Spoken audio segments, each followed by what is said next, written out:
coming to you from Evolved Custom Rod Shops. This is a follow-up to the Renzetti Lathe video. I just wanted to show you wrapping a guide, why I enjoy this thing so much, and why I feel it's just makes the wrapping so much easier. So as you can see here, I'm pulling from the larger spool holder that's on the back. In the other video, I did not say this, but it is an accessory. I will leave a link in the description on what page on Renzetti's website you can find that at. A great addition to adding, the larger spools, especially if you're using a lot of thread.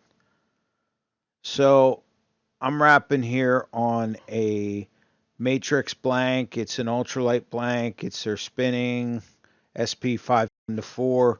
Great blank, super lightweight. That's why you can see the rod bending all over the place under tension. Sometimes that makes it more difficult to wrap, when you're wrapping such a small blank. I know on fly rods I have lots of issues with wrapping guides, and I end up using a bobbin for fly tying a lot of times for those smaller diameters.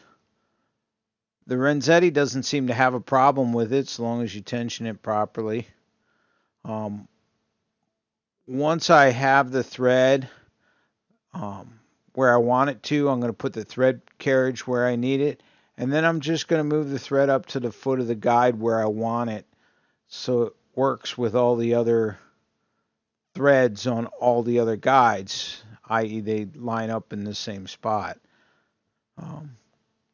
The easiest thing I found having the thread come over top is wrapping up on this guide foot. Now, I can usually do this a lot quicker than this. Problem is I'm standing off to the side to get my camera in here so I can get a good angle on this. Usually when you're sitting over top of it, you'll have your thread carriage in the right position. It'll hop right up on the guide foot with a lot less issue. But because I want to show you this, I tried to slow everything down and make it a little bit easier.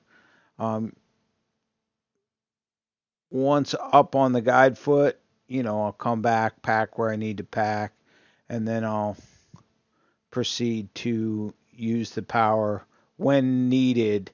I don't always use the power. Notice I haven't taken any belts off.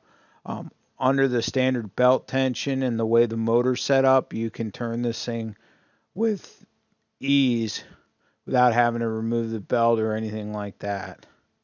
You see this a tiny rod blank, then I'm not having any issue with it. So once I get it up going, start the power. You don't have to go real fast. We're going to put our thread pull through in here. The other difficult thing is everything is backwards from when you go underneath. So you're pulling backwards instead of forward, stuff like that. So I'm going to do a security wrap around these smaller guides. It's a little added protection. I did do a video. I'll put a card up here so you can see that video. Flexcode also did a great video on this. Just something that I usually do mostly for customers in case they cast it and accidentally the lure catches the guide and it'll just rip it right out, and this will prevent that from happening. Oh, kind of nice. So get my pull through in position. We're going to pull the thread back underneath itself. Of course, it's hard to do when you're off to the side and you can't see over top of it. And because I'm filming it, it's always more difficult.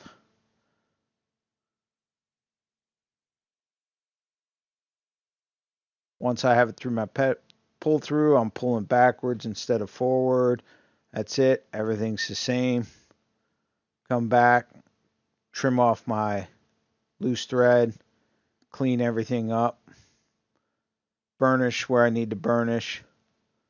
The other thing I do here at the end is I use my thread pull through to get the China marker off the blank. I do it now so that way I don't have to do it last minute before epoxying. It'll already be off the blank. Makes cleanup a little bit easier. Guys, thanks a lot for watching. Please like and subscribe. Share my videos. That helps me out a lot.